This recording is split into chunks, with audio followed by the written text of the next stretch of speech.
señores, muy buenos días. Y esto no es cualquier cosa, dar buenos días un 2 de enero. Y gracias por el privilegio que ustedes nos dan de estar junto a nosotros en este enfoque matinal. Saben que ojalá, ojalá este brillo que a uno le entra cuando comienza un año se quedara permanente.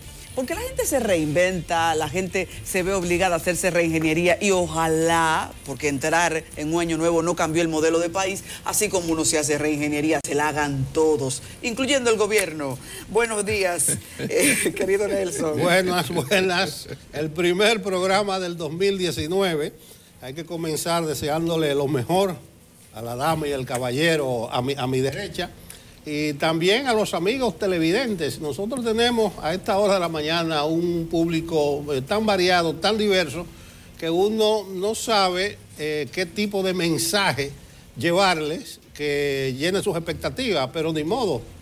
A los que el 2018 les fue de desesperanza y de desaliento, que estamos comenzando el 19, se inicia un nuevo año, el tiempo indicado para comenzar cualquier proyecto personal o de otra índole. Pablo Macchini. De eso se trata, porque cada año es una nueva oportunidad.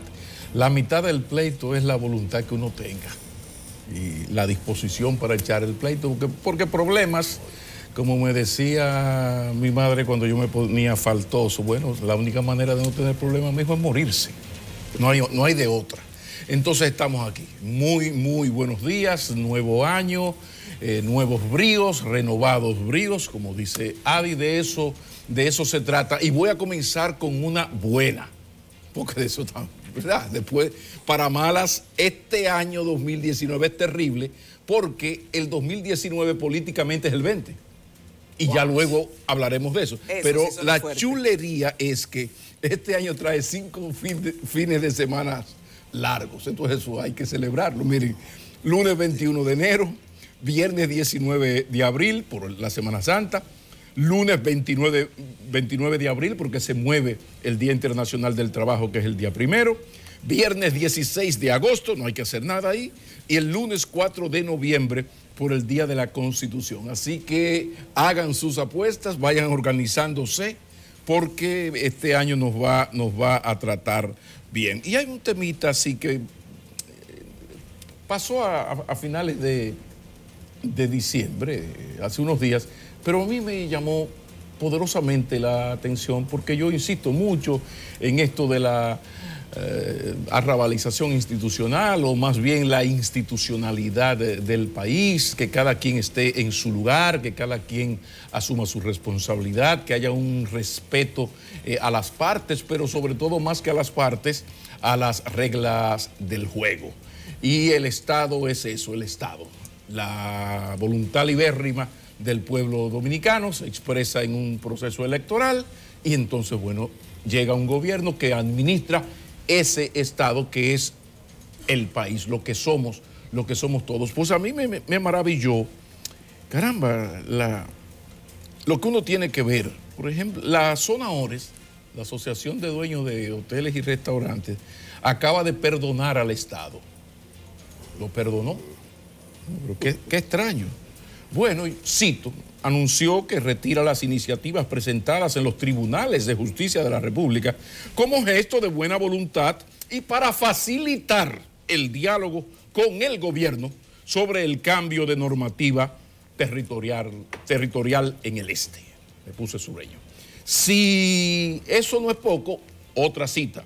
A Zona Ores y a Soleste en toda su historia han demostrado que prefieren el diálogo como vía para buscar solución a las diferencias que puedan surgir con las autoridades en los temas del desarrollo turístico, dice una nota de prensa. Y por ahí sigue.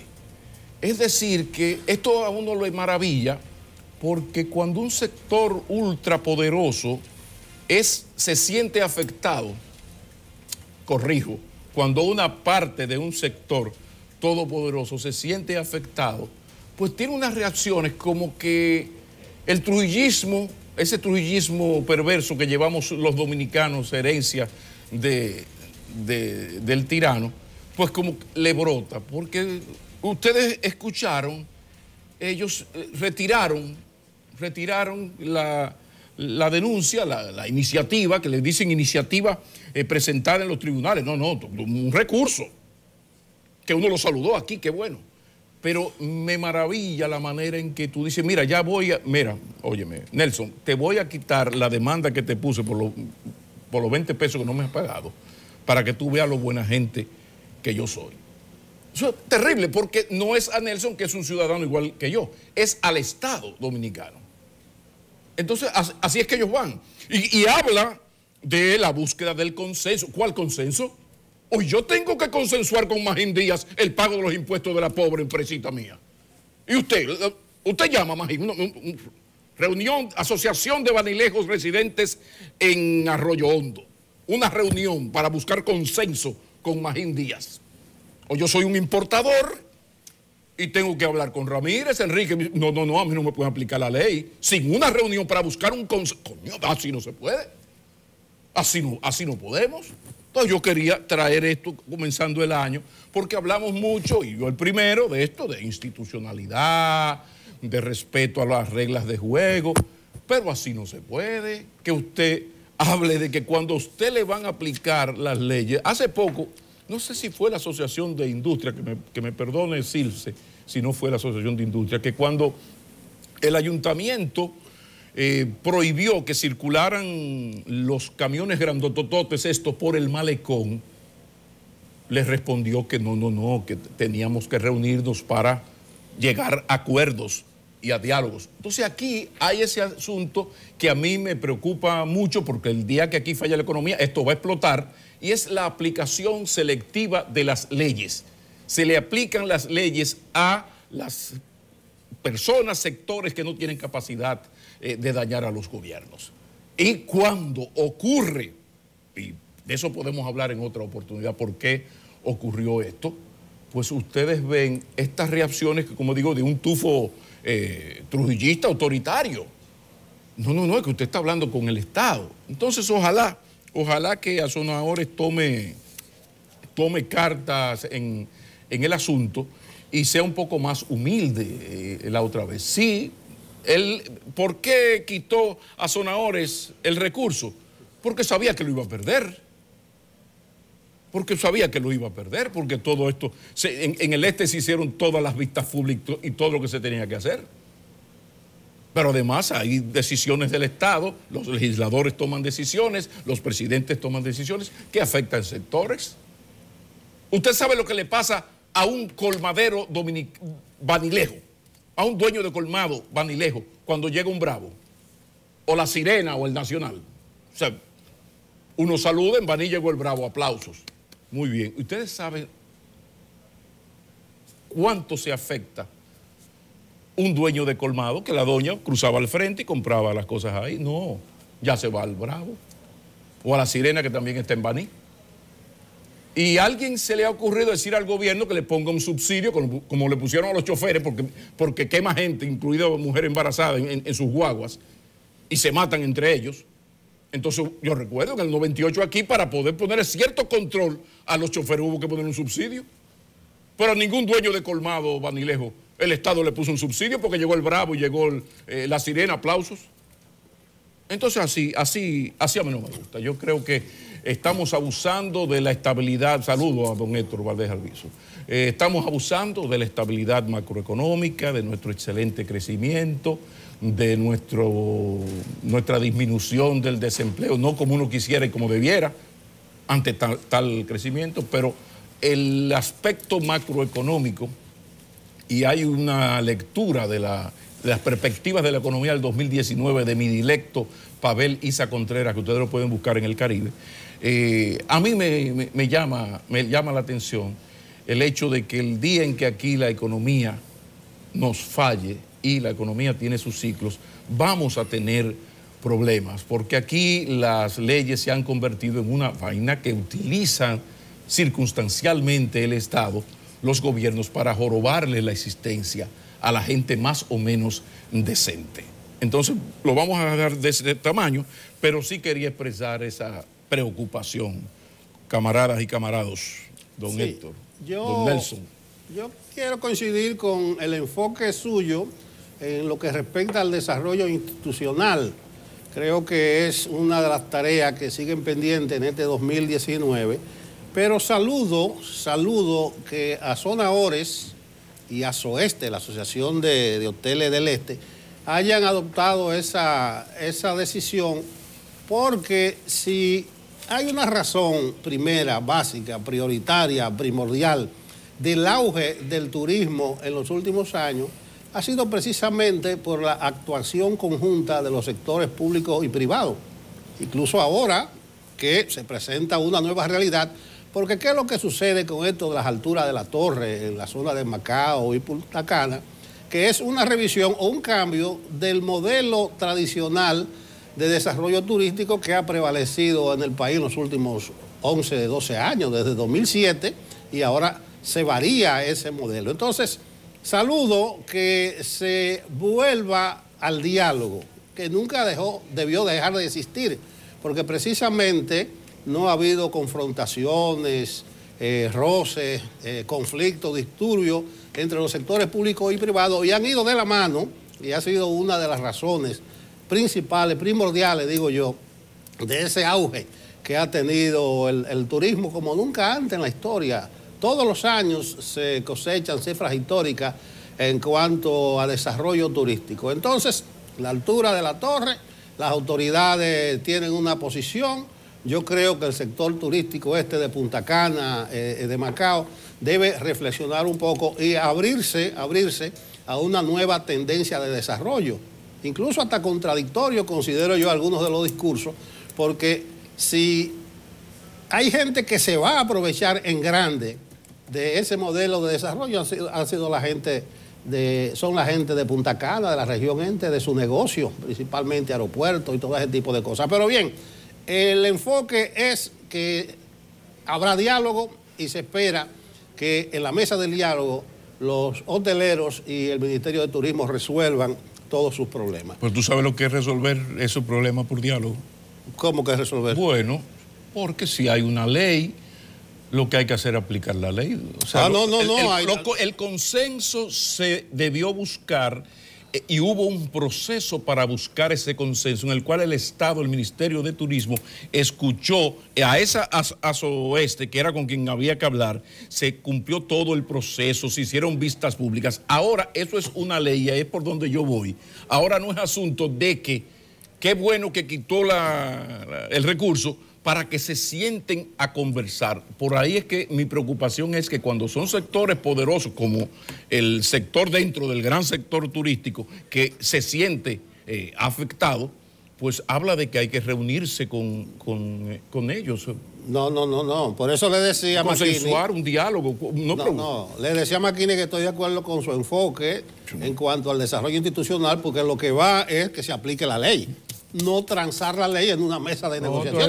Así no tiene sentido, y entonces el país no va a ganar en cuanto a desarrollo institucional. Pero bien. Y perdón, Nelson, sí. lo que dice Pablo plantea una muy legítima preocupación, porque cuando tú te sientas a negociar, lo que estás ahora tratando de buscar qué beneficios puede darte el Estado a cambio de eso que está auspiciando. Y como este país, a final de cuentas, lo que necesita es un desarrollo, si eso que el presupuesto nacional va a recibir por un lado se lo traga a otro sector en subsidios, pues esto se va al carajo. Tarda más que lleguemos a la meta. Yo me río, Adi, porque precisamente tú das en el clavo de que lo que sucede es que hay una ración cuando se hacen este tipo de negociaciones. Y recordé la discusión de la ley de hidrocarburos, que un sector de los choferes estaba pidiendo que se modifique, había otro sector que no va a haber huelga, que sé yo qué, pero ese otro sector que estaba alineado con el gobierno inmediatamente dijo, mira, yo voy a traer una guagua, yo espero que tú me aligeres la carga aquí al llegar. Eso es como cuando la gente ve al presidente. Presidente, ¿cómo se siente? Y doña Candy, bien. Por cierto, presidente, mire. Eso es el por cierto que se le dice a los presidentes. Por cierto, ya que usted está aquí, presidente, mire.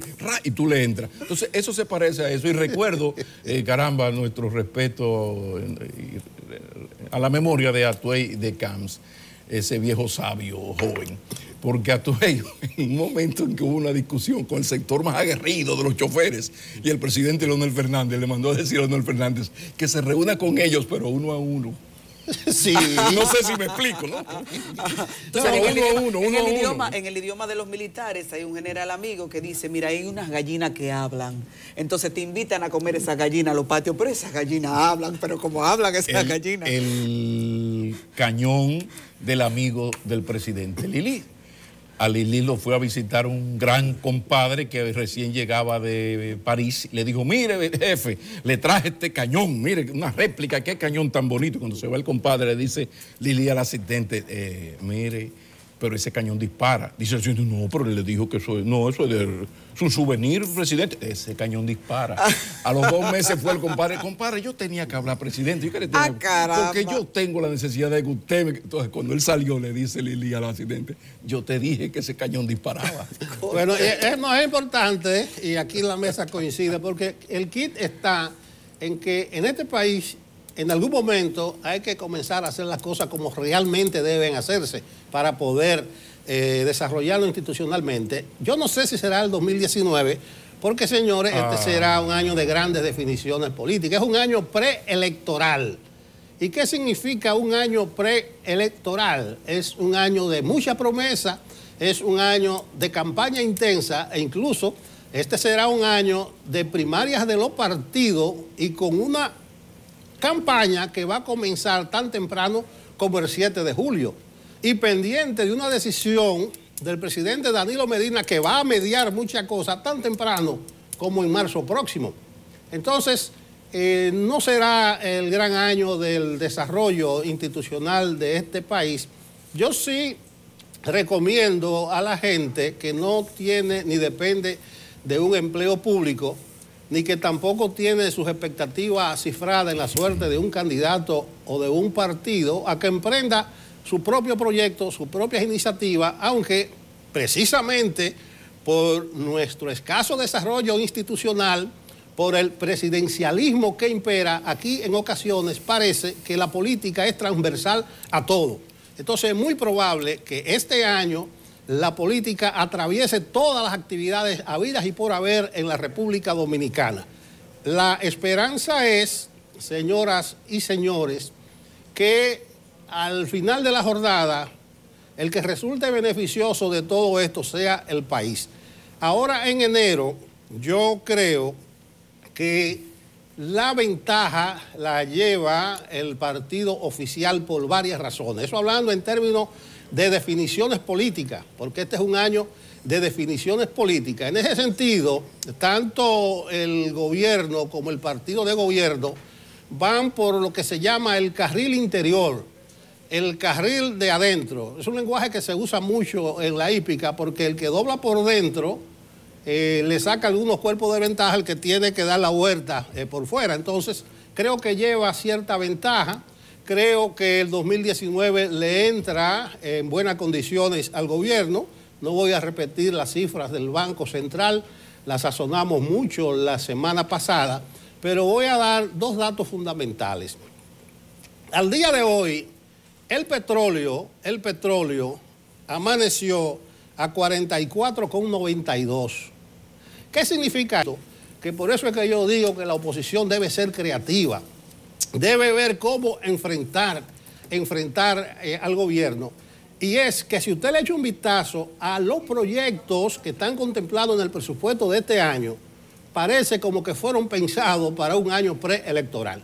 Por ejemplo, usted coge obras como el teleférico de la zona oeste. El año pasado se hicieron amagos, pero eso no estaba en el presupuesto. Usted coge obras como la terminal esta interurbana, que van a comenzar, que está ahí. Y vaya por provincia, por ejemplo en Monteplata, la gente de Chirino, atención Chirino, yo veo en obras públicas que ahí está la carretera que enlaza ese tramo entre Monteplata y Vallaguana, que fueron muchas movilizaciones que se hicieron. Entonces el gobierno seguro la hace ahora, y no la hace porque tenía que hacerla, pero la hace en el 2019. Entonces yo digo que este año de definiciones el gobierno sale por el carril de adentro, pero tiene mucho problema. Ahí está, señores, la seguridad ciudadana. Entonces hay que esforzar. Está el problema de que bien la bonanza económica, pero oposición política, no es un problema de bullying, no es un problema de memes, sino de ver cómo esa bonanza no está llegando a la gente. ¿Qué dijo el gobernador del Banco Central? Una consigna más fuerte que de cualquier partido de la oposición. Entonces, las consignas políticas para este año, para poder ganarle a ese PLD y a ese gobierno, tendrán que cimentarse en mucha inteligencia. Fíjense ustedes, yo para empezar entonces tengo que decir las buenas porque recuerden que cambiar de año no nos cambió el modelo de país, entonces uno tiene que entrar muy optimista. Hice un recorrido el fin de semana que si yo les cuento, nos propusimos carreterear, hicimos más de 1000 kilómetros. Yo anduve todas las autopistas del país, solo me falta el sur, Pablo. Anduvimos la Craso error, pero bueno. Lo que pasa es que nos metimos lejos, no dio el tiempo. Anduvimos el bulevar turístico del Atlántico, la autopista del Este, también la autovía del Coral, la autopista Duarte. Y yo quiero saludar porque no ha sido un allante lo que propone el Ministerio de Obras Públicas con el tema de las patrullas de camino. Eso se ve y se nota. Mucha gente quedada, mucha gente recibiendo asistencia. Eso no ha sido un relajo. O sea que qué bueno que podemos ver hacerse efectivas iniciativas, inversiones, porque esa es una inversión. De hecho, en otros países íbamos socializando mucho en el camino, que en otros países eso no es de gratis. Así que quiero saludar porque fue bueno verlo. No nos tocó, qué bueno que nos asistieran, pero se notaba cómo la gente sí recibía el servicio. El año pasado nosotros decíamos, cuando ya estábamos a la altura del finalizar, cuál sería la Estrategia Nacional de Desarrollo del 2019. Así que ya Clara, la semana pasada no nos dio tiempo a hablar de eso porque estábamos cerrados por felicidad, señor Pablo. Así que ahora sí hay que apuntar las filas. La gente está organizándose, organizando la casa. ¿Y hacia dónde va el país? Yo no necesariamente hubiese coincidido con la propuesta, pero el PLD como gobierno ha elegido apuntar hacia un renglón en el que es fuerte. Así que el decreto 453-18 del presidente de la República apunta que la Estrategia Nacional de Desarrollo este 2019 es que será el año de la innovación y la competitividad. 2 renglones en los que es bueno, presentando macronúmeros y también recogiendo dinero. Entonces, a partir de ahí tienen que tratarse estrategias para que el comercio, que recuerden, según el Ministerio de Industria y Comercio, ya para noviembre del año pasado, en este país hay por lo menos 1.4 millones de negocios, de micronegocios, de emprendedores. Esa gente necesita un soporte a nivel fiscal, un soporte tecnológico, un soporte logístico, de cual que sea, todos los que caben. Así que este comercio ahora debe ver el 2019 como un año que lo empuje. No los grandotes, no. Los pequeños, los medianos y todos. Es el año de la innovación y competitividad. Y según el mismo decreto, se trata de colaborar en la implementación de iniciativas y programas que fomenten la innovación y la competitividad en consonancia con la Ley de Estrategia Nacional de Desarrollo. Pero nosotros estamos parados en el mismo pie en que dejamos el 2018. El 2018 es un año que nos dejó con muchas deudas a nivel de la seguridad ciudadana, a nivel de la violencia, a nivel de la seguridad social. También, porque no podemos dejar de mencionar la corrupción y la impunidad, cada uno con muchísimos aspectos que no pueden dejar de ser tomados en cuenta. En un país en el que ya de manera orgánica nos hemos hecho violentos, yo creo que reinventarse en principio tiene que proponer también para el gobierno que le exijamos qué va a ocurrir en esa materia. Y uno no quiere llover sobre mojado. Lo que pasa es que el desarrollo tiene que ir de la mano con que la gente reciba un sosiego para que pueda dar de sí. Es que usted no puede salir a la calle con miedo de que lo van a matar y propugnar un desarrollo y una economía que va a volar y todo el mundo aquí se va a montar, todo el mundo va a tener una casa propia, el comercio va a crecer, pero tenemos miedo de salir a la calle. Entonces todo eso como que no compagina. A nivel de la propuesta del país, recordar que todo esto tiene una estrategia que también es, paralelamente al desarrollo, tiene que ver con que un partido quiere seguir brillando con lo que es fuerte para sí. Entonces eso es fuerte para el PLD, han sido exitosos en eso. Ahora nosotros tenemos que ver en qué son débiles y presionarlos, porque es que el ciudadano tiene una presión. Estamos teniendo una carga solitos y esa carga no nos toca a nosotros solos. No podemos seguir librando alternativas individuales para un problema que es colectivo.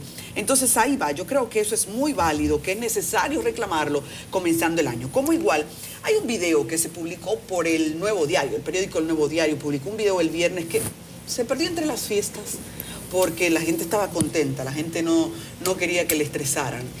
Y yo quiero, por la importancia que le reviste, la que yo le veo, hoy sacarlo a colación. Es el video del senador de Samaná, Prim Pujols, que preside la Comisión de Relaciones Exteriores. En la narración, en lo que presenta el periódico y en lo que se ve, el senador llega a un banco, pero decide burlar la fila porque él considera que su prestigio, su estatus, le mandan que sea atendido. Así que él burla el turno y alguien se amotina porque considera que él tiene que hacer la fila. De en adelante la reacción del senador fue poco sabia, porque recuerden que hay momentos claves en los que usted se revela. Y lo peor para él fue que lo estaban grabando, porque estas redes sociales son habladorísimas ahora. Entonces yo creo que no debo yo decir qué dijo el senador, sino que ustedes lo vean. Dale el video.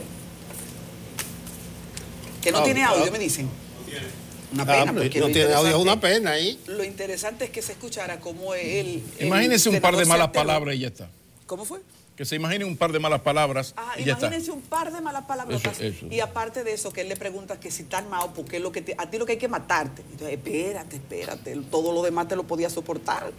Porque te provocó alguien, vamos a decir. Aunque a final de cuentas fuiste tú mismo que te metiste en el charco. Hasta racista, porque le dijo negro, en términos despectivos. Sí, pero... El senador de Samaná. Sí, un cocolo. El senador de Samaná. Un hombre que depende de los cocolos ahí mayormente. Entonces,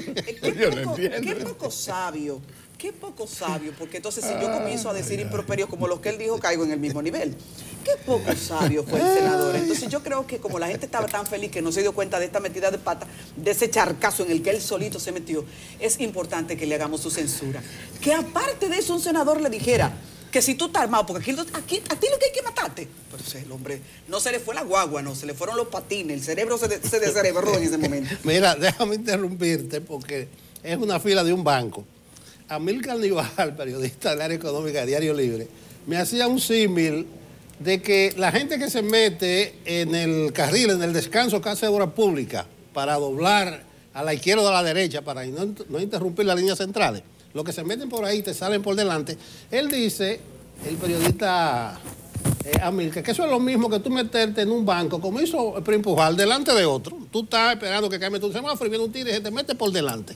Entonces, eso es parte de este atraso que tiene este país, de esta falta de educación, de esta incultura. Entonces te interrumpo porque al llegarme a la fila del banco me llegó la fila del vehículo. Pero oye, que el viernes no era un día cualquiera, porque todo el mundo andaba apurado haciendo unas colas interminables en los bancos, entonces de repente llega alguien que se cree que él es importante, que está por encima de pero hay otro video de Prim camino a Samaná, en uno de los sitios que hay al entrar a la carretera, en la nueva, que él estaba haciendo su fila en un sitio para comprar algo. Sí, pero ese lo habrá hecho él mismo. Probablemente. Dicen los muchachos que ya tiene audio el video, vamos a ver. ¿Puede ser amado a él? Provocar y todos tenemos un derecho. Usted puede ser quien sea. Todos tenemos un derecho. Tú eres un mierda. ¿Para matarte? ¿Para tú eres? Tú eres racista, eso que tú eres. ¿Qué pasó ahí? Claro, tiene que grabarlo porque usted no me lo escucha bien. Claro, eso está bien. ¿No le he levantado la mano a ese señor? Eso está bien. ¿No le he dicho algo mal? Usted puede ser quien sea. Él se incriminó solo. Sí, además el problema está ahí, la paciencia con la que le habla el joven. O sea, eso es un dato terrible, pero la verdad es que uno... Es parte de lo mismo que uno habla tanto aquí del régimen, de consecuencias o legales o morales, porque con lo elegante que se ve, qué bien queda un senador, una persona pública querida, haciendo una fila y que el gerente lo saque y le diga, venga que yo me quiero tomar un cafecito con usted. Que seguro lo haría, y se lo lleva para su oficina y le brinda un café, habla lo que tenía que hablar y se le resuelve el problema. Incluso yo conozco más de uno que hace esa fila y ni acepta ni siquiera que el director lo mande a buscar, que el gerente se quiera tomar un café con él, con lo elegante que se ve. Y recuerdo ahora el general Silverio del Ejército Nacional, cuando era superintendente del ejército hace unos años, yo recuerdo que ese señor, íbamos al mismo banco, yo siempre veía a ese señor, y yo lo conocía, del rango, de los generales de verdad, porque tú hay que generales y no generales, ¿no? Y así hay mucha gente que uno ve que podría traficar ese tipo de influencia. Entonces se ve también. Pero ocurrió, Nelson, te escuché hablar de lo bien que anda el PLD y su candidatura, y a partir de lo bien que anda la economía, y tienes toda la razón y un poco más. Mira, pero se me quedó, Pablo. ¿Se te quedó algo más? Ajá, se me quedó Punta Catalina, que entra ahora, enero, febrero. Y en esa lista de los proyectos para este año está el 911 para Azua, Barahona, Duarte, Sánchez Ramírez, María Trinidad Sánchez, Hermana, Mirabal, Tomayor y el Ceibo. Entonces todo esto viene a fortalecer al PLD, pero el PLD tiene sus sombras que están ahí, hay un desgaste, un cansancio de poder, como yo le llamo, muertecitos de éxitos, están los PLDistas. Pero en el mundo de hoy sin ideologías, el funcionamiento de la economía es lo que determina el resultado de un proceso electoral. E incluso los grandes males de una sociedad no económicos, mientras no estalla lo económico, están ahí. Por ejemplo, Brasil con el tema de la corrupción. Brasil es uno de los países más corruptos de América Latina, pero no ahora, no. Eso viene muy de viejo, muy de atrás. Bueno, cuando se cayó la economía pasó lo que todo el mundo sabe.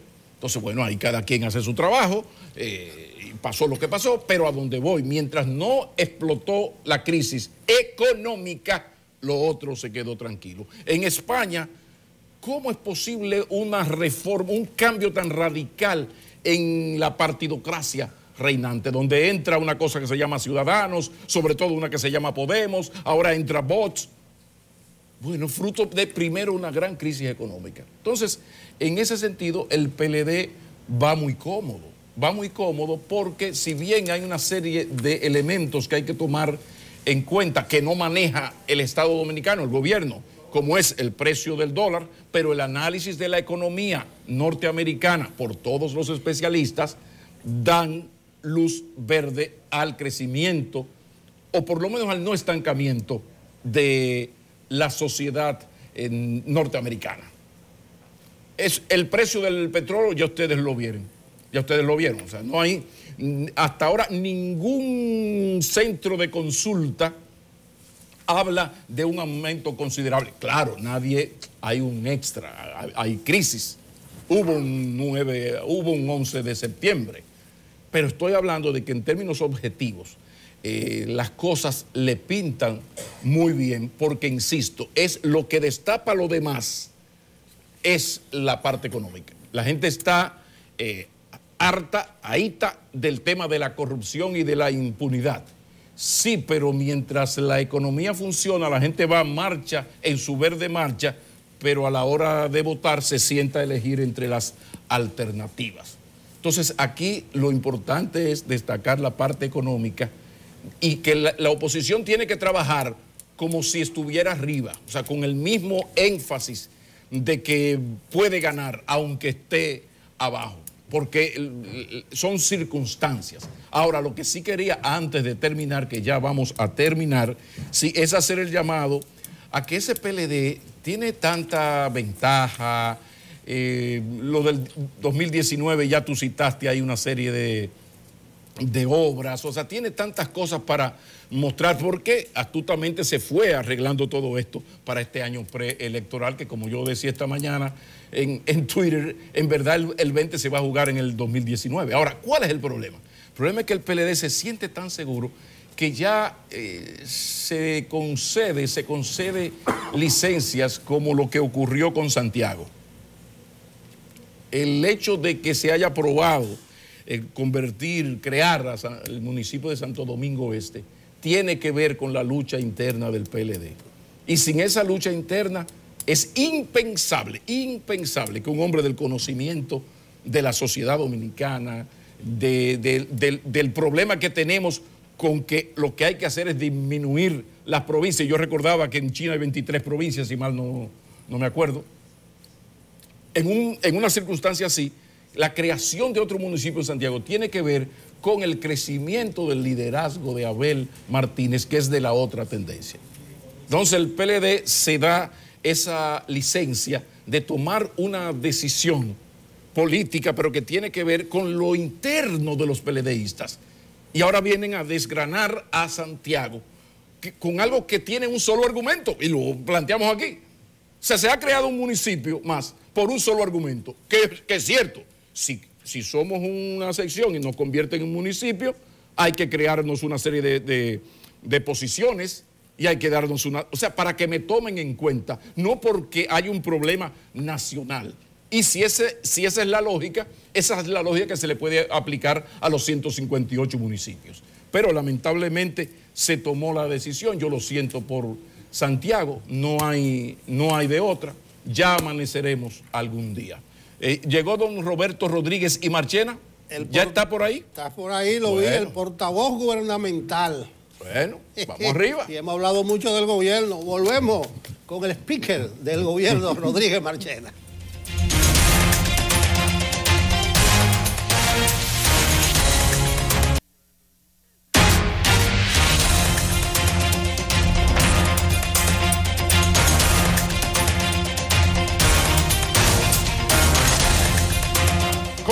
Continuamos en Enfoque Matinal. Siempre es bueno periodísticamente tener un buen entrevistado. Ahora, cuando además de buen entrevistado es un vocero más que autorizado, entonces es vocato di cardenale para el periodismo y para este programa, porque vamos a hablar con quien tiene calidades para darnos respuestas. Qué bueno que está Roberto Rodríguez y Marchena, como dijo el señor Rodríguez, el otro señor Rodríguez, speaker, the government speaker, el señor vocero del señor gobierno. Bienvenido, Roberto Rodríguez Marchena, y director de DICOM.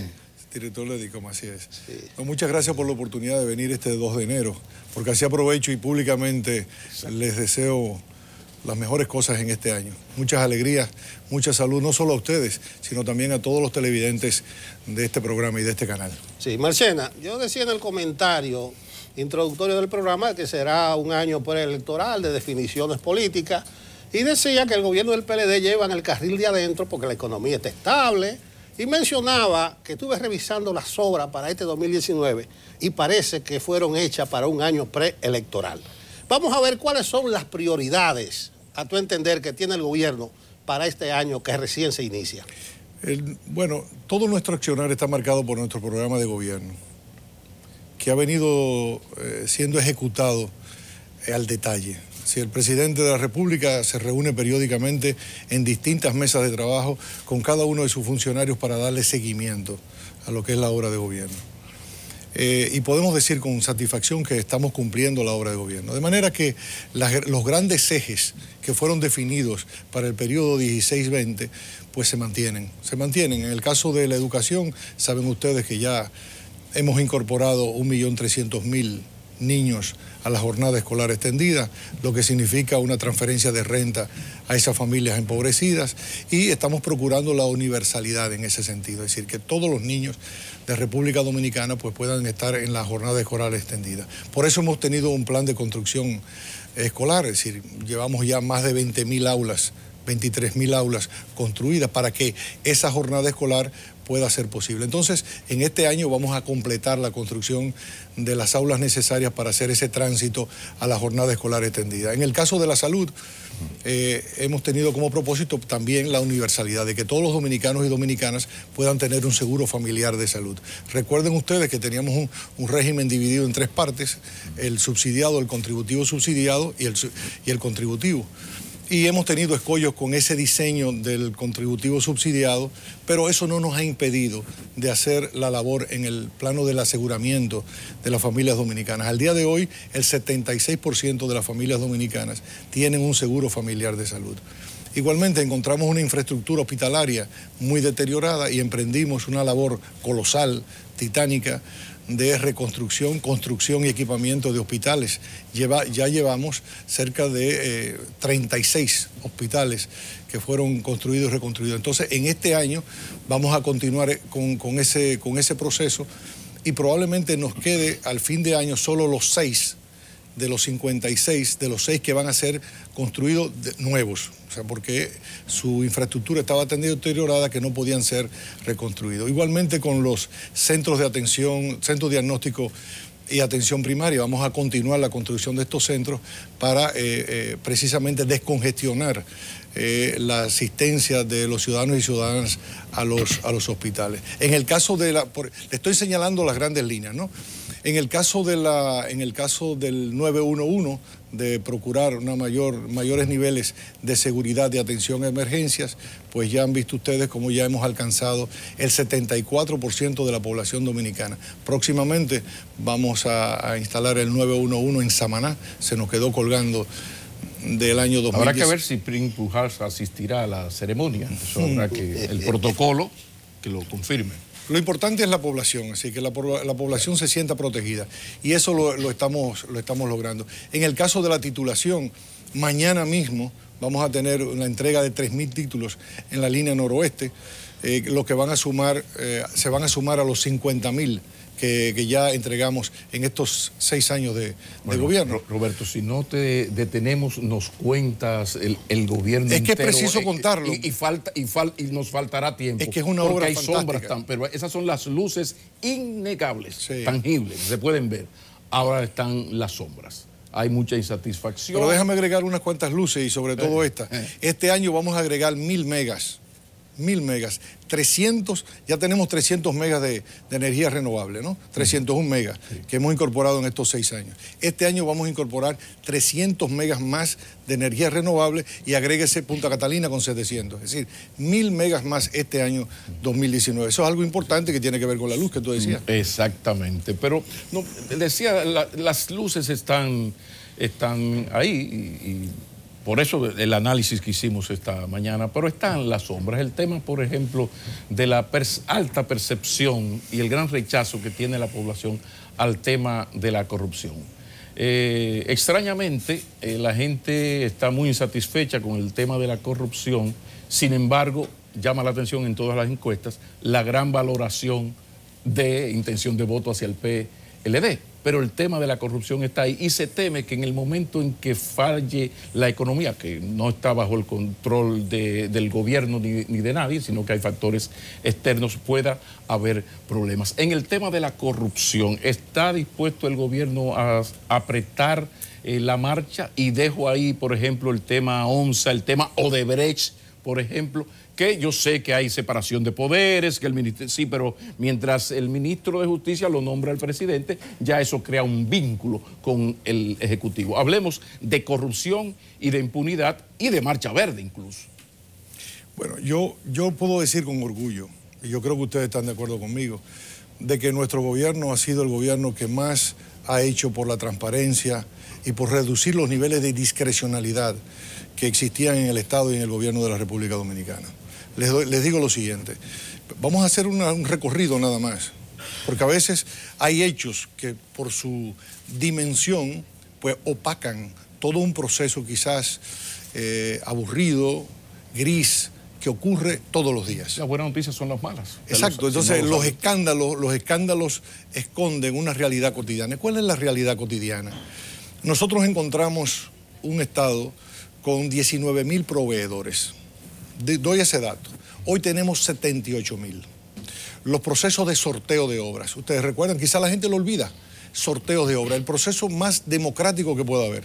Porque ni siquiera los poderosos, valiéndose para las licitaciones, pues tienen ventaja, sino simplemente sorteos. Es decir, cantidad de ingenieros. Eran 4 o 5 empresas que construían poquísimas aulas al año 2012. Hoy son miles, más de 3.000, 4.000 ingenieros, no importa su color político, lo que piensen que participaron. Entonces, todo ese proceso, la incorporación de las mujeres a los procesos de venta y de compra del Estado, todo eso ha servido. Además, las disposiciones del gobierno, las primeras disposiciones, recuerden aquel decreto inmediato del mes de septiembre para controlar la discrecionalidad de los funcionarios públicos. Es decir, ha habido una intención muy clara que se advierte, los controles que tiene el gobierno. Es decir, nadie, yo se lo digo porque yo manejo dinero. Es decir, usted tiene el control de la Contraloría, que es sumamente exigente, su procedimiento. O sea, usted no tiene margen. Usted analice la cotidianidad de una institución y ustedes se van a dar cuenta que no tienen margen. En el portal transaccional, todo lo que el Estado compra tiene que ser publicado. Todo tiene que ser publicado y hay una auditoría permanente. Entonces, nuestro gobierno en los hechos, no en las palabras, está combatiendo directamente todo eso que está ocurriendo. Pero volvemos a luces y sombras, porque resulta que por primera vez en la historia política dominicana el tema de la corrupción aparece en todas las encuestas entre segundo y quinto lugar, nunca sexto. Y eso nunca se había visto. Entonces, algo está pasando, y yo conozco eso que has citado, y es cierto, incluso he participado en algún que otro proceso como veedor, y lo he saludado. Ahora, hay una realidad objetiva, que es que la población ve el tema corrupción como uno de los principales problemas en la historia política. Incluso uno se quejaba en el pasado que veía hechos de corrupción y la gente como que era un tema muy secundario. Bueno, lo que pasa es que hay un clima a nivel mundial. Hay un clima a nivel mundial que apunta de que las desigualdades sociales tienen su origen en la corrupción, cosa que es falsa. Las desigualdades sociales no tienen su origen en la corrupción. Las desigualdades sociales tienen su origen en la falta de oportunidades que tienen las personas de acceder a la educación, de acceder a buenos empleos y de tener esas oportunidades, de tener cobertura de salud. Lo que pasa es que hay todo un discurso político instalado que enfoca hacia los políticos el origen de todos los males. Y en esa estrategia han sido sumamente eficientes. Pero si hacemos un análisis sociológico, cierto, usted va a descubrir que la corrupción es un elemento que acentúa desigualdades. Pero en el origen de la desigualdad está la falta de oportunidades. Y eso precisamente es lo que estamos combatiendo. Marchena. Es lo mismo con el tema de la seguridad. Ahí voy. Con el tema de la seguridad. No, pero te voy a preguntar, porque esa no es una invención de los políticos. Yo diría que es un brioso potro desbocado que el gobierno no ha tenido manera de agarrarlo. La inseguridad, violencia, criminalidad, ese es el punto débil, el lado flaco. Sí, mire, por ejemplo, se habla de la corrupción y en días pasados por las redes sociales estuvieron muy activos muchas personas señalando cómo también hay una cultura en la sociedad. Una cultura que se molesta por signos, evidencias de desigualdad, de poder, de ostentación, de familias, de empresas, de políticos, pero que a la hora del none, cuando tiene una oportunidad, cuando el cuarto se pone oscuro, pues meten la mano. El caso de un accidente en la carretera, se vuelca un camión con bienes y ahí van todos como hormigas o como ovejas a despojar, a vaciar ese camión. Igualmente, un camión del plan social se detiene en un semáforo y allí le caen las personas para desguazarlo. Entonces, hay toda una cultura en ese sentido. ¿Qué es lo que pasa? El problema también es de índole cultural, y con esto no quiero minimizar los aspectos más odiosos de esto. Hay algo cultural que se ha integrado a nuestra cotidianidad como resultado de las políticas neoliberales.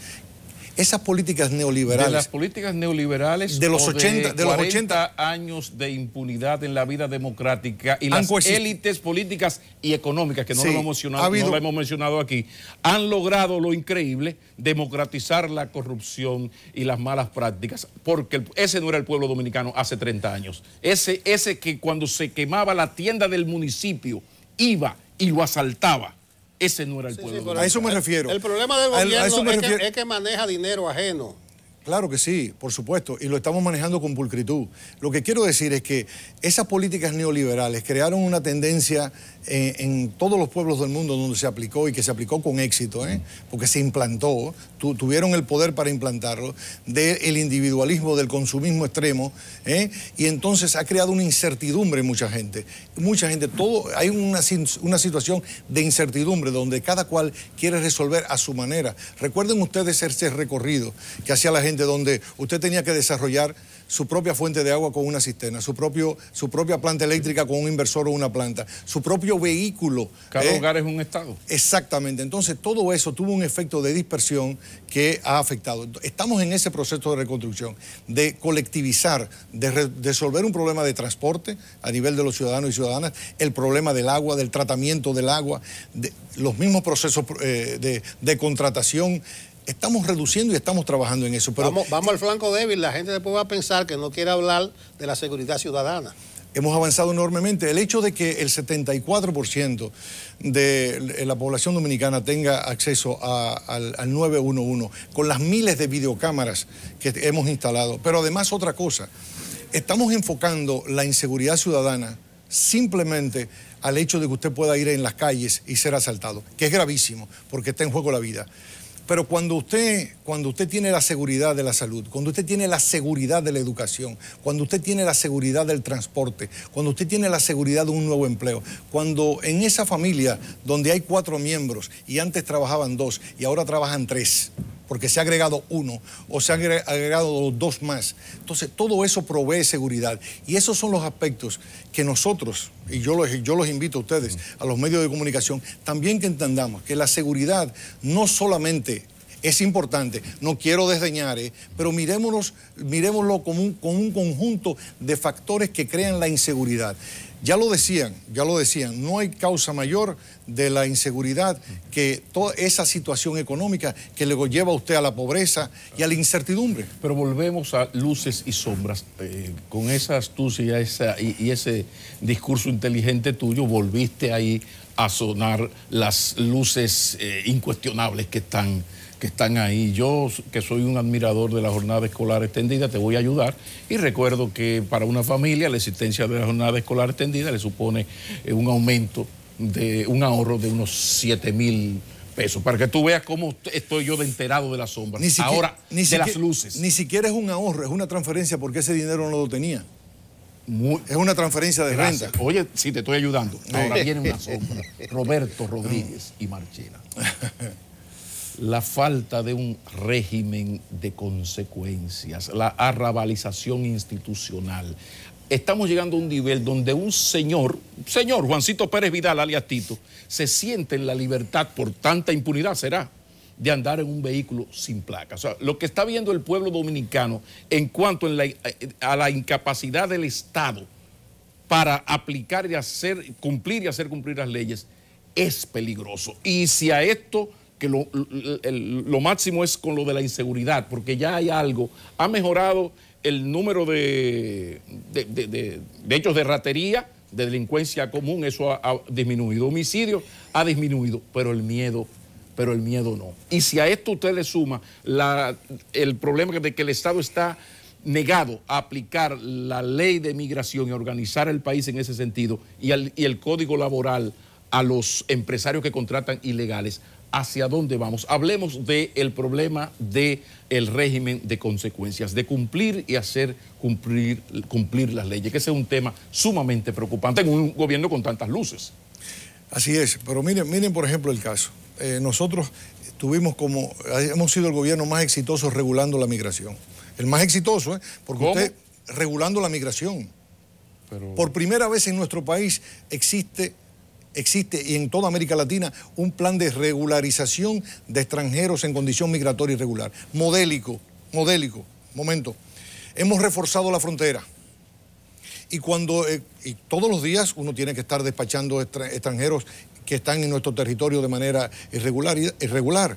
Cuando se acentúan los procesos de extrañamiento de extranjeros en condición migratoria irregular, los primeros que protestan son los empresarios que dicen que vamos a poner en peligro la producción en el campo. Espacio pagado, vayan al paso, porque van a afectar. Entonces, hay toda una realidad en nuestro país. Mucha gente cree que todo tiene que ser el gobierno. Hay mucha gente que Pero el gobierno no admite que hay un agravamiento de la migración ilegal, indocumentada, y hay un proceso de anarquía social por ese sistema de ilegalidad. No se percibe, porque la población no es como dicen los ultranacionalistas, que hay 2 millones. Ahora, yo creo que por más, si tú quieres ser mínimamente objetivo, donde quiera que tú te mueves, hay una migración haitiana increciendo. Entonces, la hay, pero ilegal que es lo peor todavía. Hay esa presencia, pero como nunca hay controles. Es decir, la presión migratoria, fruto de la situación que hay en el hermano país de Haití, es enorme. Pero ustedes tienen que ver el esfuerzo enorme, colosal. Tenemos drones. Pero miren los Estados Unidos, Miren los Estados Unidos. Usted puede acusar al gobierno de los Estados Unidos, al gobierno del presidente Donald Trump o cualquiera de los otros gobiernos de ser débiles con el tema de la migración ilegal al territorio norteamericano. No, lo que pasa es que el deseo de sobrevivencia de un ser humano es tan enorme que se las ingenia de miles de maneras para entrar a un territorio, para no morir, morir. El gobierno debe hacer, el Estado tiene que funcionar, porque hay un asunto sí, pero ahí es que voy. A la gente. Lo que quiero... La marcha centroamericana de ilegales hacia Estados Unidos tiene un solo argumento, que ellos son pobres. Y si de pobreza vamos a hablar, pobres tenemos nosotros en Haití. El gobierno no ha pensado el peligro que significa que se esté poniendo de moda desautorizar a los estados y convertir la migración ilegal en un derecho humano. Se habla por allá, ustedes conversan. Por eso no firmamos ese pacto. ¿Por qué? Porque nosotros hemos sido exitosos y podemos sentirnos orgullosos dentro del concierto de naciones. Póngase usted a ver la situación en Alemania, en Suiza, en España con las pateras. Tú viviste en España, tú sabes lo que es eso. En Italia, ellos no han sido tan eficientes como el gobierno de la República Dominicana, con menos recursos, porque un país como la República Dominicana, un país que no tiene recursos, está regulando ese proceso migratorio, protegiendo su soberanía con lo que puede. No, lo que sí tenemos que convenir es que ningún gobierno, antes, incluso esos nacionalistas que viven hablando tonterías, tuvieron 8 años en migración y no hicieron nada. La mayor presencia de extranjeros en condición migratoria irregular en la República Dominicana ocurrió durante los años de estos señores, cuando dirigían la dirección de migración. No eran presidentes. Esa es una decisión de los presidentes. Pero dirigían migración. Un saludo a Ricardo Tavera. Dirigían migración. Marchena. Entonces, lo que quiero decir y tenemos que convenir es que los esfuerzos que estamos haciendo, el equipamiento que estamos haciendo, el reforzamiento de nuestra frontera es enorme y nunca antes visto que a pesar de eso todavía ingresen esos extranjeros en condición migratoria irregular por la situación que tienen ellos en su país. Bueno, esa es la realidad, pero todos los días estamos devolviendo personas. Lo que pasa es que nosotros como gobierno no es la buena noticia que tú tienes que dar, que sacamos 30, que sacamos 25, que sacamos 1000. Eso no es noticia para compartir, pero lo estamos haciendo. Un solo empresario no ha sido condenado. Bueno, correcto. El problema no está en la política del gobierno. El problema salarial. El gobernador del Banco Central, que no es sospechoso de ser opositor, puso el dedo sobre la llaga cuando habló de la bonanza de la economía. Sí. Incluso habló que un factor de la paz, de la seguridad, es el nivel salarial. Sí. Habló de que nadie va a vivir en este país con 8,000 pesos. Sí. Que el primer quintil, el de 13,700, eso está desbordado. ¿No piensa el gobierno hacerle caso a su gobernador del Banco Central? El gobernador lo que ha hecho es simplemente reproducir con sus palabras lo que ha sido el discurso del presidente Danilo Medina. No ha dicho nada nuevo el gobernador. ¿Cómo que no? Claro que no. Absolutamente no ha dicho nada nuevo el gobernador del Banco Central. Y es más, es parte de la política que hemos venido aplicando. Le hemos aumentado los maestros como nunca. Nunca antes en la historia de nuestro país los maestros vivían mejor. Los médicos, los bienalistas, las enfermeras. Se ha subido el salario y es más, usted ve el último informe del Banco Central al cierre que fue publicado en todos los periódicos el 28 del mes de diciembre y usted se va a dar cuenta que ese espectacular crecimiento de la economía dominicana de 7%, 50% más que la segunda economía que es la de Panamá con 4.6%, crecimos un 7%. ¿A qué se debe? A la demanda interna. Básicamente el 87% de ese 7% de crecimiento se debe fundamentalmente al crecimiento de la demanda interna. ¿Y qué es lo que es la demanda interna? El aumento del consumo de los ciudadanos de la República Dominicana. Lo que pasa es que hay gente que aquí que nada más comen estadísticas y compran cosas pero no es estadística. No es estadística. Hay un problema que se maneja en el gobierno de injusta distribución de esa riqueza. Sí, pero déjeme decirle, mejorar. Un gobierno que crea 770,000 empleos, que ahora en el primer trimestre vamos a llegar a 800,000. ¿Qué significa? Que las familias están teniendo mayores ingresos, entonces mayores niveles de consumo. Los 166,000 millones de pesos que hemos prestado a bajas tasas de interés. A más de 500,000 empresas. ¿Y de dónde esa palabra del gobernador del Banco Central? Que incluso le reconoce al gobierno esos aumentos que dijiste.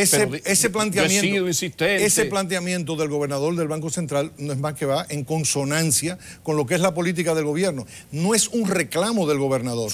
No es un reclamo del gobernador. No han visto a Linda. Es que hay gente que no ha visto a Linda. Héctor Valdés Albizu. no es el lenguaje de Héctor Valdés. Sí. No es. Te lo puedo citar. Bueno, él le dijo que le arranca la cabeza a cualquiera. Si sale con un niño con fiebre a la calle. Sí. No, lo que quiero decir no es un reclamo al gobierno ni a nuestras políticas, en el sentido que han incentivado mayores niveles de ingresos a las familias dominicanas. Usted es un llamado al sector empresarial que entienda, y muchos ya lo entienden en el sector empresarial. Y don Juan lo decía.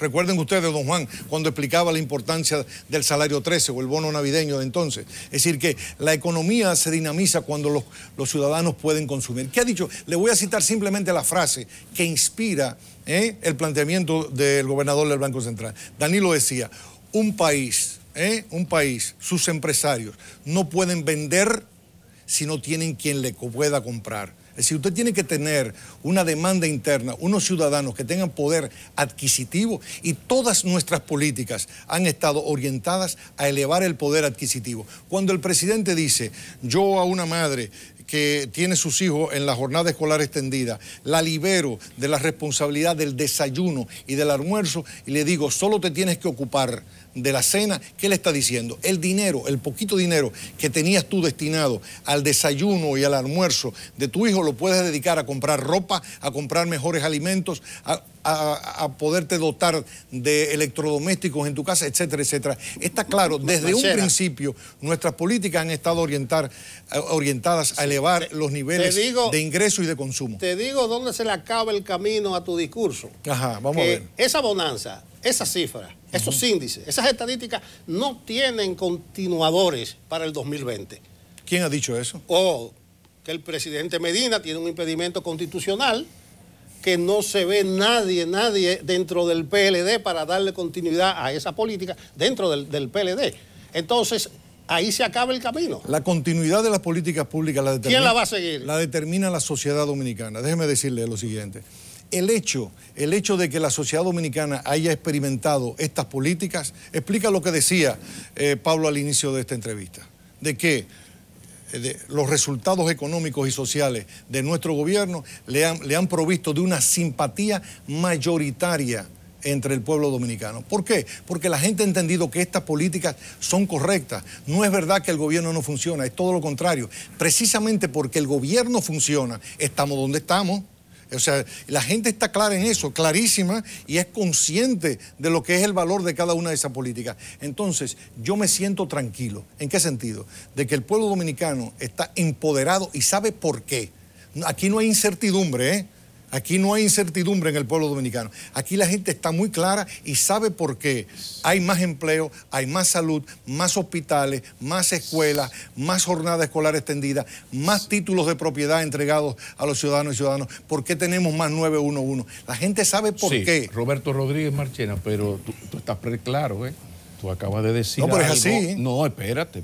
No hay incertidumbre. Yo pensaba. La agenda, no hay incertidumbre. La agenda y lo que tienen que hacer los gobiernos no es asunto de programa, de PLDistas, no. Lo que le diga el pueblo dominicano, que no es asunto de un Mesías que debe continuar ahí. O sea, esto nos lleva, porque tú estás donde se cocina el sancocho. El presidente ha sido reiterativo de que no me hablen de eso, yo no estoy en eso. ¿Cómo ve Roberto Rodríguez de Marchena a Danilo Medina? Porque la presión hacia el presidente Medina es fuerte y se está esperando lo que él dijo, lo de marzo, pero ¿confía Roberto Rodríguez Marchena en que puede existir en el PLD? Amén, saco a Lionel porque son dos sectores que se están tirando a matar. En el sector Medina, alguien que pudiese competir con Leonel Fernández, o no descarta Roberto Rodríguez de Marchena que el presidente consiga los 22 legisladores que le faltan para la modificación constitucional. ¿No lo descarta Roberto Rodríguez Marchena? Cualquier respuesta que yo pueda dar en ese sentido sería violar la decisión de mi jefe, que es que él va a hablar en marzo. Entonces, cualquier cosa que yo pueda decir en ese sentido no solamente es un atrevimiento, sino una imprudencia. De manera que yo lo que sí le digo a ustedes, y el pueblo dominicano, hoy 2 de enero, que puede tener la certeza, como la tiene, de que van a continuar las grandes líneas de trabajo del gobierno que tanta satisfacción ha producido al pueblo dominicano, como lo revelan todas las encuestas, niveles de simpatía. Es decir, vamos a continuar profundizando la revolución educativa, la revolución en salud, entregando más títulos, es decir, toda esa política va a continuar. Bueno, y además, hoy 2 de enero hay un 20º transitorio de la Constitución que dice que Danilo no puede seguir, tiene impedimento y tiene que entregarle la antorcha, la garrocha a otro, y yo no veo ese continuador. bueno, ya tú lo verás. Yo lamento que tú no lo veas. No, ya lo verás. no alcanzo. Yo no estoy entretenido en ese tema y yo voy a esperar al mes de marzo. Mientras tanto, nuestro papel es como vamos a hacer mañana, vamos a entregar títulos de propiedad, seguiremos gobernando. De eso es que se trata. Pero hay un tema y para eso somos gobierno. Está bien. La decisión se toma en el momento que tienen que tomarse. ¿Para qué precipitarse? ¿Para qué angustiarse con eso? Sigamos trabajando, sigamos procurando bienestar a las familias de la República Dominicana. Pero Esa es nuestra tarea. Sí hay un tema que sí es de Pero Estado. Pablo, pero es verdad, Pablo, si el vocero del gobierno no está preocupado por eso, de que Danilo vaya a reelegirse, ¿por qué nosotros nos vamos a preocupar? Por eso es que Pablo, es verdad. que no me guste entrevistar a Roberto Rodríguez Marchena, porque es que demasiado ágil. Fíjate cómo raudo y veloz huyó hacia el... Terrible. No es un asunto de agilidad, sino de disciplina, de disciplina política. Es decir, de inteligencia. Y disciplina política. O sea, si hemos establecido... darle taller a algunos funcionarios cómo comportarse en una entrevista. O sea, comunicación política para bachilleres. Pero hubo una decisión del Estado, del presidente. Caramba, se está desgranando a Santiago. Y uno sabe que el presidente sabe y mucho el peligro de tú desgranar un país en un momento cuando lo que hay que crear Abaní como gran provincia del sur, Mao en Valverde en la línea noroeste, San Pedro en el este. ¿Por qué? ¿Por qué? Yo tengo mi lectura, pero no es importante. ¿Por qué el gobierno promulgó esa ley que desgrana a la hidalga Santiago? ¿Por qué explicación se tiene desde el Estado para eso? La primera, que fue voluntad de los legisladores que la aprobaron. Fueron los legisladores que la aprobaron. No fue una iniciativa del presidente de la República, fue una iniciativa de los legisladores. En segundo lugar, el presidente de la República toma en cuenta lo que pasó con el Distrito Nacional. ¿El Gran Santo Domingo es hoy mejor administrado o peor que como lo era antes? Lugares en Santo Domingo Oeste, como en Santo Domingo Este o Santo Domingo Norte, eran absolutamente ignorados por el ayuntamiento del Distrito Nacional. ¿Por qué? Porque no podía gestionar toda esa superficie, todo ese engranaje que había. Entonces, en el ámbito y en procura de mayor eficiencia en la prestación de servicios, lo que se ha hecho es descentralizar administrativamente. Pero Santiago no se ha desgranado. Santiago sigue siendo Santiago. No, Santiago es Santiago y hay una cosa que se llama Santo Domingo Oeste ahí. No. Ahí. Santo Domingo no, Santiago Oeste, que es un distrito municipal. Duele, todo eso, compañero. Aquellos que tienen todavía sus dudas, lo comprendo y lo respeto, que miren la experiencia del Gran Santo Domingo. El Gran Santo Domingo. Pregunte a los ciudadanos que viven en Santo Domingo Este. Pregúntenle a los que viven en Santo Domingo Oeste y en Santo Domingo Norte si ahora no han mejorado, luego de esta división política, puramente política administrativa, si no han mejorado la prestación de servicios. ¿Esto no guarda relación con el liderazgo creciente de un leonelista, Abel Martínez, en Santiago? Cosa no tiene... Pero el propio Abel aprobó esa ley cuando fue legislador. Pero ahora estaba opuesta y a él es que le afecta políticamente. Pregúntenle a él por qué en aquel entonces la aprobó, cuando era legislador, y ahora cuando es alcalde no la aprobó. Pero no guarda relación, no. En absoluto. Si usted ve los considerandos de la ley, lo que apunta es a buscar mayores niveles de eficiencia. Eso es lo que se le ha llevado al presidente. El presidente no tuvo la iniciativa legislativa de plantear esto, sino los señores legisladores lo aprobaron. Y eso llegó al presidente. El presidente lo evaluó, lo consideró. El propio senador Valentín está de acuerdo. Marchena. Ha sido un defensor, el senador Valentín. Usted me habla del señor Martínez, el alcalde, ¿no? Abel Martínez. Abel Martínez, ¿no? Pero yo le puedo decir decir el señor Valentín. El secreto mejor guardado, el santiaguero. El señor está arriba. Sí, pero tan santiaguero como Abel Martínez lo es Julio César Valentín. Y está pero el que está arriba y creciendo es Abel Martínez. Marcela, una última cosa. El que es amigo mío es Julio César. El que es amigo mío. Lo que quiero... Una última cosa. Los dos son amigos míos. Lo que quiero decir es lo siguiente, que miren nada más lo que ha pasado con Gran Santo Domingo, que es la experiencia más cercana que tenemos de descentralización. Una última cosa que no se enseña, tiene que ver con tus funciones, con tu capacidad profesional. A ti se te acusa desde la oposición y de comunicadores alineados con la oposición de no hacer publicidad, sino propaganda, al mejor estilo hitleriano, una vez dosificado, otra vez de manera abrumadora. Tú hiciste un encuentro en estos días con periodistas, con directores de medios digitales. Microempresarios de la comunicación. ¿Cómo respondes tú a esa crítica que te hacen, incluso de la gran inversión? Finalmente, finalizando.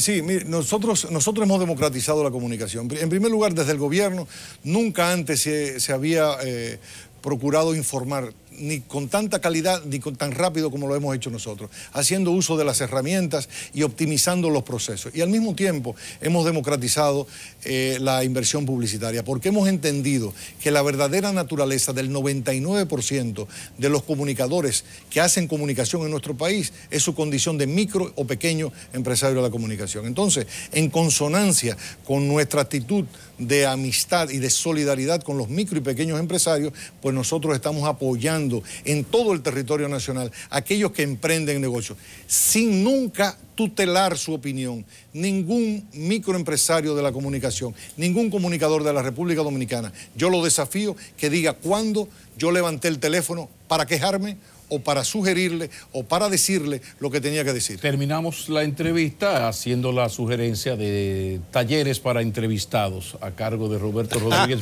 de Marchena para funcionarios despistados, que hay demasiados. Muchísimas gracias. Gracias a ustedes. El mismo placer de siempre. Qué bueno entrevistar a gente inteligente y poder tener este rifirrafe con gente que tiene menudo para devolver. Venga más asiduamente. Muchas gracias. Roberto Rodríguez Marchena nos ha acompañado. Continuamos. Gracias.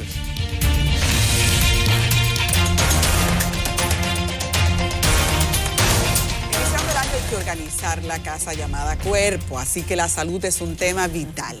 Para eso entonces vamos al grano porque hemos invitado a la licenciada Liliana Curies, bioanalista hematóloga, de las que hay pocas en el país, así que es una mujer que sabe de lo suyo y de eso vamos a discurrir ahora.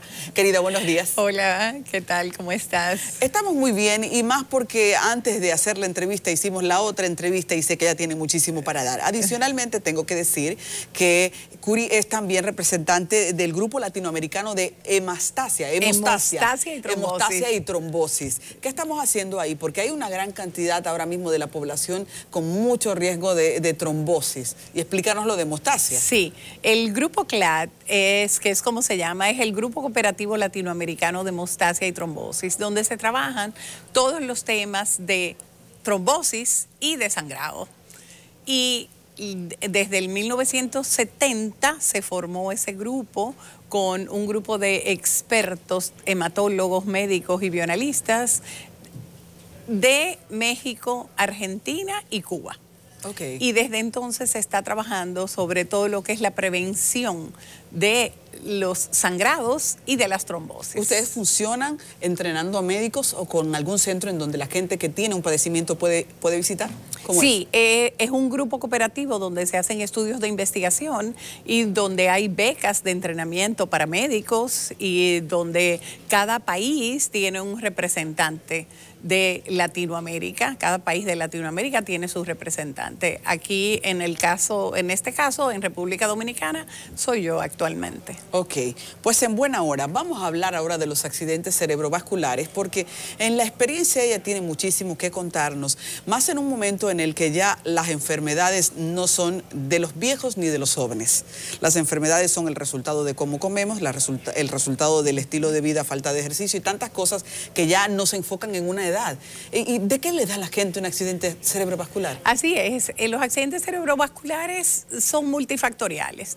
Es importante iniciar diciendo que Los accidentes cerebrovasculares pueden ser trombóticos o pueden ser hemorrágicos. Okay. Entonces, si son trombóticos, por ejemplo, hay muchos factores incidentes como son el colesterol, triglicéridos altos, la edad, el que la persona tenga cáncer, por ejemplo, factores de riesgo, el que se usen anticonceptivos orales, de ahí, qué bueno que tú dices que no es realmente de viejos y de jóvenes, porque los jóvenes usan muchos anticonceptivos orales, entonces esas hormonas son predisponentes a tener riesgo de trombosis. Los embarazos también es un riesgo, es un factor de riesgo.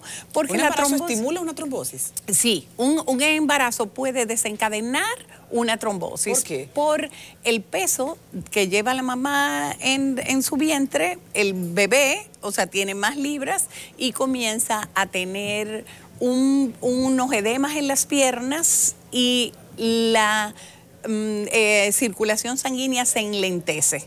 Al enlentecerse, se provoca lo que es el éxtasis venoso, que es uno de los factores de riesgo que un famoso científico alemán describió como la tríada de Virchow. Y la tríada de Virchow es éxtasis venoso, o sea, predisponente a trombosis, éxtasis venoso, hipercoagulabilidad de la sangre y daño en el endotelio vascular. A partir de ahí, entonces, ¿cómo la gente puede identificar que está su cuerpo teniendo cambios que pueden desencadenar en un accidente cerebrovascular? ¿O esto es totalmente indoloro, un buen día te da y no te dio alertas? Sí. Los accidentes cerebrovasculares, habitualmente decir tal cosa, tal prueba me voy a hacer para ver si tengo o no tengo el riesgo de tener un accidente cerebrovascular, no existe. Porque son silentes. Ay, pero me la puso complicada sobre todo cuando la persona tiene factores de riesgo, es que debe estar realizando lo que es la medicina preventiva, es la recomendación, para no llegar a que se desencadene ese accidente cerebrovascular. Liliana, ¿y cuál sería la medicina preventiva en este caso? Vamos a decir, bueno, yo tuve un embarazo, bueno, he tenido 2 embarazos, tomo pastillas anticonceptivas. Es una condición casi normal, casi natural. Es muy frecuente, sí. Entonces, ¿cómo uno puede estar previniendo? Sí, bueno, hay que hacerse unos exámenes de laboratorio, por ejemplo, que es el tromboelastograma, aporta mucha visualización sobre el riesgo que puede tener para provocar, que se pueda provocar una trombosis o pueda provocar una hemorragia. El tromboelastograma es ahora mismo la herramienta mejor y más a la mano que podemos tener para medir los riesgos de trombosis y de sangrados. Decíamos ahorita que los accidentes cerebrovasculares pueden ser trombóticos o hemorrágicos. Entonces, el hemorrágico es, por ejemplo, el caso de un aneurisma cerebral que rompe, entonces hay un sangrado y eso afecta el cerebro y afecta la función de las personas, o en su defecto, la obstrucción de ese sistema circulatorio ocasionado por algunos coágulos y entonces evita que la sangre pase. ¿Cuál es más común? El más común es el trombótico, realmente, porque las trombosis son predisponentes por el estilo de vida de las personas y la alimentación de las personas, porque si tú tienes un colesterol y un triglicérido alto, comienzan a formarse las capas de ateromas dentro del sistema circulatorio y eso comienza a hacer más delgada, más estrecho el paso, el flujo sanguíneo, porque se comienzan a pegar las placas de colesterol en lo que son las arterias y las venas. ¿Se regenera el cuerpo, el cerebro después de un accidente? Sí se puede regenerar y sobre todo ahora hay mucha innovación con lo que es la terapia regenerativa, que está muy incipiente todavía, pero que es un gran futuro el que tenemos con relación a eso. Antes se creía que no se regeneraba, pero sí se regenera. ¿Cuál es el índice en el país de los accidentes cerebrovasculares? Mira, tristemente en República Dominicana no tenemos muchas estadísticas ni muchos índices, pero cada vez es más frecuente que aparezcan accidentes cerebrovasculares en personas incluso jóvenes. Y trombosis y todo lo que son las embolias pulmonales también a consecuencia de la creación de coágulos, tanto en las extremidades inferiores, que es donde es más frecuente, o en las extremidades superiores, y eso nos lleva a que haya la posibilidad de que un émbolo, o sea, un fragmentico de ese coágulo se libere y pueda llegar hasta el pulmón y entonces surge lo que son las famosas embolias pulmonales, que de repente tú te quedas sin respiración y entonces, bueno, puede ser a consecuencia de un émbolo. Pasa mucho en las personas embarazadas, cuando ya han dado a luz también, tiende a haber muchos pacientes con problemas de embolias pulmonales y también la embolia puede ser cerebral. Y hablando de embolia, que es muy profundo, sí, y es una causa de muertes en muchos casos. Sí, hay una manera de una mujer que va a una cirugía, una mujer que tiene un embarazo, una mujer... Las cirugías estéticas. Tratar de preventivamente evitar una embolia, o ya eso es un asunto de solo control médico. Bueno, sí se podría ver con la prueba esta de tromboelastografía que te dije, podemos ver si tenemos factores de riesgo para que se provoque. O sea que antes de una cirugía sería recomendable hacerse esa prueba. Sería recomendable hacerse la prueba. No es tan costosa realmente. Hablamos de unos 3,000 y tantos pesos dominicanos que no llegan ni a $100 realmente, y puede evitarnos un problema de salud muy fuerte. Claro. Doctora, y si nosotros entonces tenemos que hacer un repaso del tema e identificar que en muchos hogares dominicanos hay pacientes que ya sufrieron un accidente cerebrovascular, ¿cuál podría ser la medicina o la recomendación post-accidente?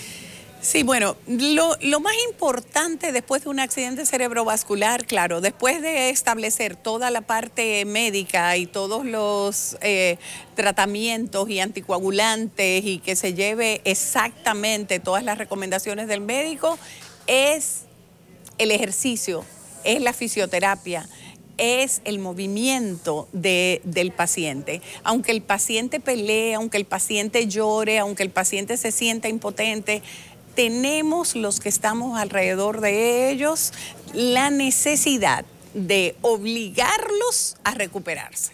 Hay que moverse. Es muy duro, es muy fuerte cuando la gente no puede caminar, no puede hablar, pero esa terapia no podemos desmayar con ellas, y si tiene que ser 18 horas al día, pues 18 horas al día para que esa persona se recupere inmediatamente después de que ocurrió el evento y el paciente sale de intensivo. Hay que comenzar la terapia. No podemos añoñarnos. No, para nada. Doctora, porque si no, no se va a recuperar. Bueno, Liliana dice, yo no soy doctora, yo soy bioanalista hematóloga, pero uno se ve tentado a decir doctora. Así que Liliana Curi ha estado con nosotros, muchísimas gracias. Estos consejos tienen que alertarnos, porque cada vez es más frecuente, señores, y dicho está por un especialista, lo de los accidentes cerebrovasculares, y sus daños son letales en muchas ocasiones. Así que cuidado ahí. Gracias por venir, Liliana. Feliz año. Gracias. Igual. Vamos a una pausa.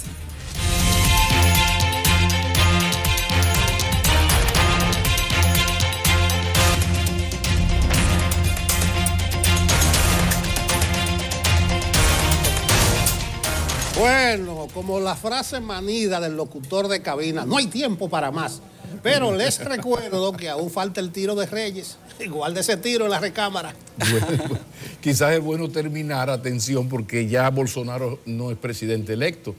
Bolsonaro asumió. Entonces vamos a terminar presentándoles a ustedes la esencia del discurso del señor Bolsonaro, que apenas necesitó 10 minutos para decir todo lo que tenía que decir en unas 10 prioridades. Rápidamente, él promete respetar la Constitución, liberar a Brasil de las amarras ideológicas, que es la peor ideología, digo yo, combatir la criminalidad, atención a los derechos humanos, respetar todas las religiones y las tradiciones judeocristianas, educación sin ideología, que es una ideología, reformas económicas y fortalecimiento del sector agronegocio, eso se llama neoliberalismo con otra, ya lo iremos viendo. Lucha contra la corrupción, por supuesto, gobernar sin discriminación o división, apoyo del Congreso para gobernar y orden y progreso.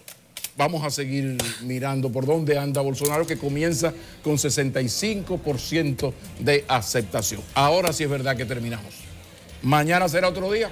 Nos vemos. Que sea un buen año, señor.